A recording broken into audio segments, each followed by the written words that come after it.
لاریون په دې برخه کې ښاغلي باوري صاحب ته د پی ټي ایم بلجیم د مرکزي کمیټې غړي ته بلنه ورکوو چې راشي او تاسو ته خپلې خبرې وړاندې کړي. تاسو د هر یوه قدم دې رنجي وي. پوهېږم چې په دغسې سخت وخت کې چې هم په ټوله اروپا کې د کورونا د اذیته خصوصا دا اوس چې د ګرمۍ حالات هم دغه سوي دي، خصوصا بالخصوص د بلجیم دولت او اداري شاهي نظام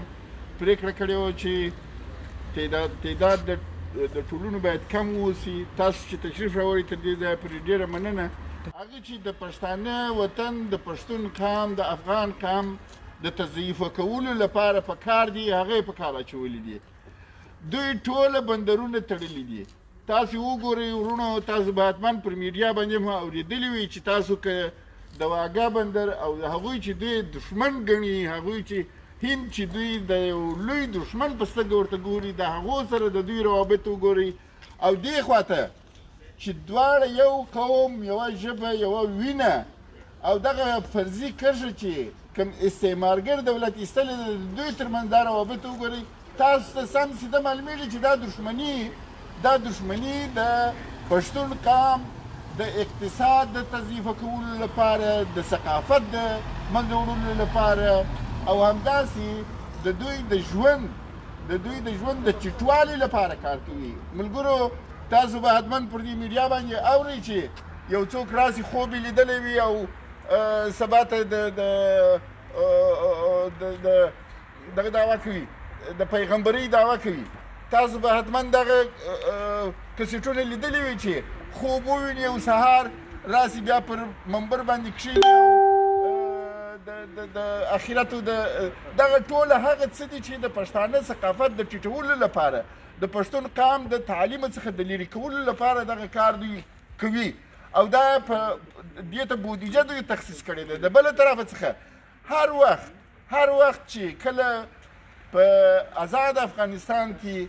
د میوو د غلې دانې کله حاصلات راټولېږي او هغه باید نړیوالو ته هغو ځایونو ته چې هلته بازارونه دي په عربي اماراتو کې، په هند کې، دا لارې دوی ځکه تړي. دا په اصطلاح بندرونه چې دوی ورته وایي، که تورخم دی، که مثلا سپین بولدک دی، دا ځکه تړي چې د افغانستان څخه دغه مواد بل ځای انتقال نسی. دا لویه جفا ده، لویه دښمني ده. د بله طرفه څخه موږ به آزاد افغانستان کې، تاسو خبر یاست، حتما مو د میډیا څخه اورېدلی دي چې نن د لویې جرګې اخري ورځ وه. لویې جرګې فیصله وکړه چې موږ به د طالبانو سره کښېنو. طالبان زموږ ورونه دي، موږ ورسره کښېنو، خبرې ورسره کوو. موږ به انشاءالله دا چاره سر ته ورسو. خو هغه چې وایي ژمی تېرېږي او تور مخ زغالو ته پاتېږي، دا به پنجاب ته دغه تور مخ پاتې سي. دا به تر هغه وخته پورې موږ افغانان په خپل درایت او په خپل مدیریت باندې دا پروسه مخته بیایو، مخته به یې وړو چې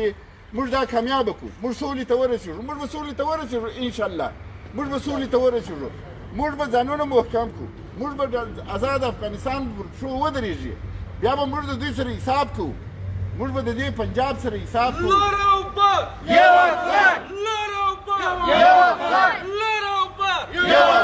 ये जो दहशत गर्दी है इसके पीछे वर्दी है, ये जो दहशत गर्दी है इसके पीछे वर्दी है, ये जो तालिब गर्दी है इसके पीछे वर्दी है, ये जो तालिब गर्दी है इसके पीछे वर्दी है. नर पश्तून बहादुर पश्तून, मंजूर पश्तून, मंजूर पश्तून, नर पश्तून बहादुर पश्तून, मंजूर पश्तून, मंजूर पश्तून.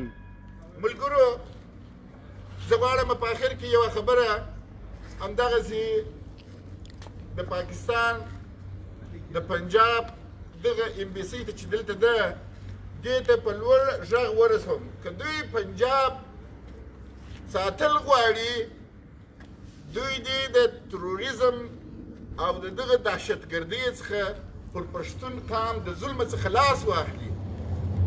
که دوی پنجاب ساتل غواړي، دوی دې د پښتانه قام د تعلیم، د اقتصاد، د پانګې او د دوی د ژوند د بهترۍ لپاره کار وکړي. دوی که غواړي پنجاب پاتې سي، نو دوی دې د افغانستان سره د آزاد وطن سره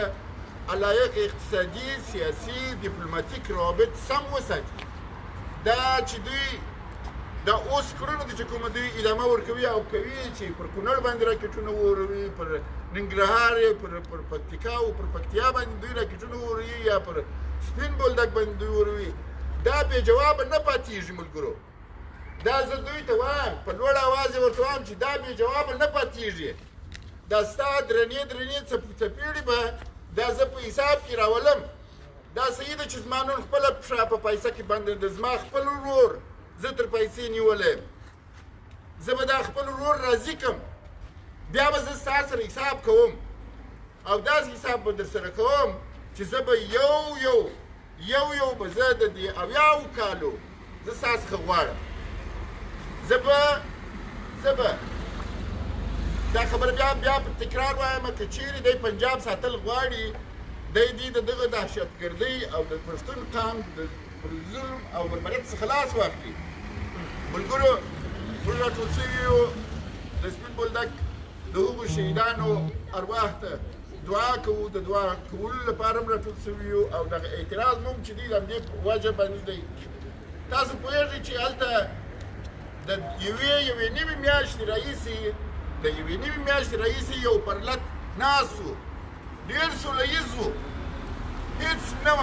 هېڅ نه وه په دغه یوه نیمه میاشت کې په دې ټوله ښار کې د سپین بولدک د چمن یوه خاشه بلې خاشې ته ونه ښورېده هېڅ چا ته ضرر ونه رسېدی دا د چشم په خاطر ناست و دوستان پوهېږي ما مخکې وویل ما ویلی چې دغه وخت کې چې دغه پښتانه چې د دې کرښې دواړو خواو ته پراته دي دغه وخت د کاروبار دی دغه وخت د دغه دی او حالت دغه غریب او مظلوم ولس چې پروت دی د دغه کاروبار د دغه څخه دوی نفقه ترلاسه کوي د دوی څخه دوی ډوډۍ خوري خو دوی د نفقې او د ډوډۍ مخه نیولې او دوی دغه کرښه چې دی دغه بندر چې دی دا ورته تړلی دی د دې په اعتراض کې پرلت کښېنسئ پرلت یوه نیمه میاشت کښېنسئ دې ظالمانو دې جابرانو دې خونخوارو دې خلکو ته د اواز اوچتولو حق لا ورنه کړ لا نه ورکوي ورته راغلل پر هغه پرلت باندې حمله وکړل پر هغه پرلت یې حمله وکړل او دا بیا راولاړ شول چې ये कर्नल जर्नल ये कर्नल जर्नल ये जो दहशत गर्दी है ये जो दहशत गर्दी है इसके पीछे वर्दी है ये जो दहशत गर्दी है इसके पीछे वर्दी है ये बाजवा माजवा दहशतगर्द ये बाजवा माजवा दहशतगर्द ورونو زه خپلو خبرو ته خاتمه ورکوم فقط دغه یادول غواړم چې پر هغه سوله ییز پرلت باندې چې دې ظالمانو دې خونخوارو حمله وکړه تر څنګ یې پر کرښه باندې پرتې کومې قواوې چې پرتې وې د آزاد وطن پر هغو باندې هم راکټونه وورول او تاسو بیا ولیدل چې د افغان ننګیالي چې پسې راووتل او تر کومه ځایه پرې وځغلول دا دوی ته باید یو درس وي دا دوی ته باید یو داسې درس وي چې نور یې په یاد واوسي نور د دغه پښتون قام د ځورولو څخه لاس واخلي نور د دغه پښتون قام د جنوسایډ او د دغه پښتون قام د وژلو څخه لاس واخلي دا د دوی لپاره لویه هم تجربه سوه هم د دوی لپاره یو لوی درس شو چې دوی کله دغه عمل وکړ او د عمل جواب یې ولید ملګرو په اخر کې شعار ورکوم چې لر او بر یو غر